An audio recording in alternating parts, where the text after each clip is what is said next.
Guys, welcome to the my YouTube channel the Komal. Radhe Radhe. कैसे हो आप सब लोग? आशा करती हूँ स्वस्थ होंगे, मस्त होंगे और अपनी पढ़ाई पे सब ध्यान दे रहे होंगे। और मैं जो आपको छोटी छोटी वीडियो अवेलेबल करवा रही हूँ, आशा करती हूँ कि आपको शायद थोड़ी बहुत उससे हेल्प मिल रही होगी। तो चलो बिना टाइम वेस्ट करवाए अपन शुरू करते हैं। आज अपन पार्ट 2 पढ़ेंगे वाद्य यंत्र का, जिसमें अपन पढ़ेंगे सुशिर वाद्य यंत्र। सुशिर वाद्य यंत्र जो फूंक मारने पर बजने वाले होते हैं। ठीक है, अपन इसमें एक कहानी के रूप में, जैसे पहले वाले में आपको मैंने याद करवाया, उसी अकॉर्डिंग अपन इसको याद करेंगे। जैसे क्या आपको लंबे टाइम तक याद रहेगा, ये कहानी आप याद रखोगे तो, और पूरे वाद्य यंत्र भी इसी में आपको याद हो जाएंगे मोस्टली। अपन याद करते हैं सुशिर वाद्य यंत्र। सुशिर वाद्य यंत्र में एक नाग है, आप ऐसे याद रखो। सुशिर क्या है? नाग। सुशिर वाद्य यंत्र में क्या है? नाग है। नाग का नाम क्या है? कर्णा। कर्णा नाम है। नाग कैसा है? बांकिया है। नाग कैसा है मतलब? बांकिया नाग है। बांकिया नाग कहाँ रहता है? सतारा के जंगलों में, बरगू में। कैसे याद रखेंगे आप? नाग है एक, नाग नाम क्या है? कर्णा नाम है उस नाग का। वो नाग कैसा है? बांकिया है। और वो कहाँ रहता है? सतारा के जंगलों में रहता है। और बरगू में सतारा के जंगलों में रहता है। उस नाग के पास में भूंगल है। भूंगल और तुंडी है। भूंगल को अपन मन्नड़ भी कहते हैं। और नाग के पास में क्या है? भूंगल और तुंडी है। नाग का नाम क्या बताया था मैंने आपको? कर्णा। अब जो वो नाग है ना, आपने कभी नाग के कान, सींग ये सुना नहीं होगा, तो अपन अब याद करते हैं। नाग के क्या है? सींग भी और कान भी है। याद करने के तौर पे मैं आपको समझा रही हूँ कि नाग के क्या है? सींग और कान। ठीक है, कर्णा नाम है उसका। अब जो कर्णा है ना, वो क्या बजाता है? हरनाई बजाता है, सहनाई बजाता है, बांसुरी बजाता है, मुरली बजाता है और मोरचंग बजाता है। जो नाग है उसका नाम कर्णा है। कर्णा क्या बजाता है? हरनाई, सहनाई, बांसुरी, मुरली और मोरचंग। नाग के है ना टोटे किसके पड़ जाते हैं? पूंगी के। नाग जो है बांकिया नाग, उसको पूंगी के टोटे पड़ जाते हैं।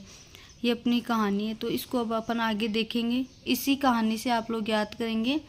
नागफनी, बांकिया, सतारा, बरगू, तुरडी या तुरई, बुंगल, नड़, पूंगी, टोटो, मोरचंग, शहनाई, सुरनाई, बांसुरी, मुरली, अलगुजा, पेली, शंख, कानी, सिंगा और सिंगी। आपको इसमें एक अलग से याद रखना है पेली, क्योंकि ये काफ़ी ज़्यादा फेमस है।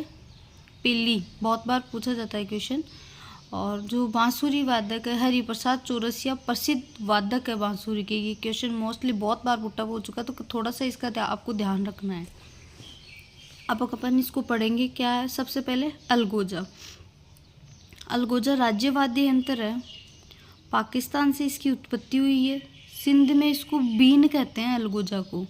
और 2 बांसुरी छेद वाली होती है। जो छेद वाली 2 बांसुरी है ना, वादन होता है इसका। फिर अपन नेक्स्ट याद करते हैं कर्णा। कर्णा है जो प्राचीन दरबार व रणभूमि में बजाया जाता था। 7 या 8 फीट लंबा नोकदार होता था एक कर्णा वाद्य यंत्र। सुशिर वाद्य यंत्र ना।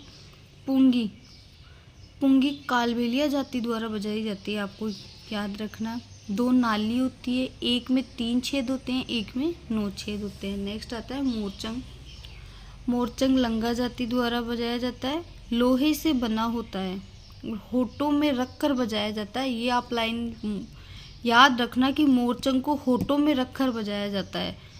मैंने आपको तत्वाद्य यंत्र में बताया था कि दुक्का को घुटनों में रखकर बजाया जाता है, घुटनों के बीच में। और मोरचंग होठों पे रखकर बजाया जाता है। नागफनी जो आपको पता है, साधु सन्यासियों को वाद्य यंत्र होता है नागफनी। हाथ में नहीं रखते क्या वो सहनाई। सहनाई है वो सागवान और शीशम की लकड़ी से निर्मित होती है सहनाई। सहनाई के अन्य नाम अभी शायद 1st ग्रेड या फिर जो अपनी 4th ग्रेड, ऐसा कुछ एग्ज़ाम हुआ था, मेरे को कंफर्म में याद नहीं है एग्ज़ाम, उसमें ये क्वेश्चन पुट अप हुआ था कि सहनाई के अन्य नाम क्या है? सुंदरी और नफरी। आकृति चिलम जैसी होती है। 2 आदमी एक साथ वादन करते हैं विवाह के समय। सुशिर वाद्य में सबसे सर्वश्रेष्ठ जो है वो सहनाई वाद्य यंत्र है। फिर आता है सुरनाई। शहनाई जैसा ही रूप होता है। खेर, कगोर और खजूर की लकड़ी से बने होते हैं सुरनाई। प्रसिद्ध सुरनाई वादक है पेपे खा मांगणियार।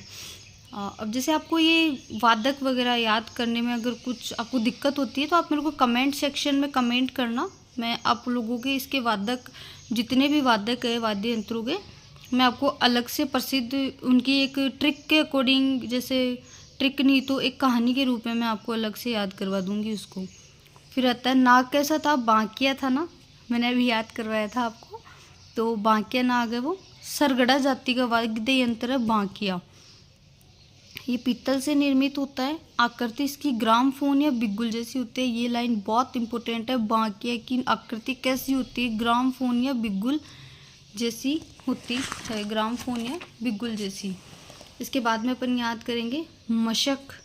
ये भैरू जी के भोपे बजाते हैं। बैग पाइपर जैसी आकृति होती है किसकी, मशक की आकृति बैग पाइपर जैसी होती है। मशक की आकृति कैसी होती है, बैग पाइपर जैसी।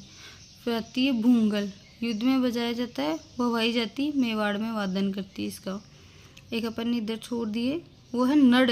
नड़ कैसा होता है, मशक जैसा, भैरू जी के भोपे बजाते हैं। मेघवाल जाति हो जाती है।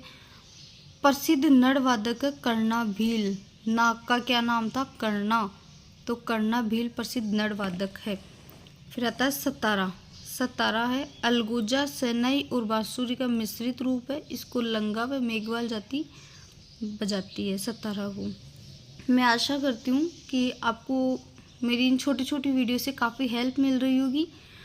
नेक्स्ट वीडियो के लिए आप मेरे को सब कमेंट कर सकते हैं कि कौन सा वीडियो या कौन सा टॉपिक आपके लिए लेके आना है। तब तक के लिए मस्त रहिए, स्वस्थ रहिए।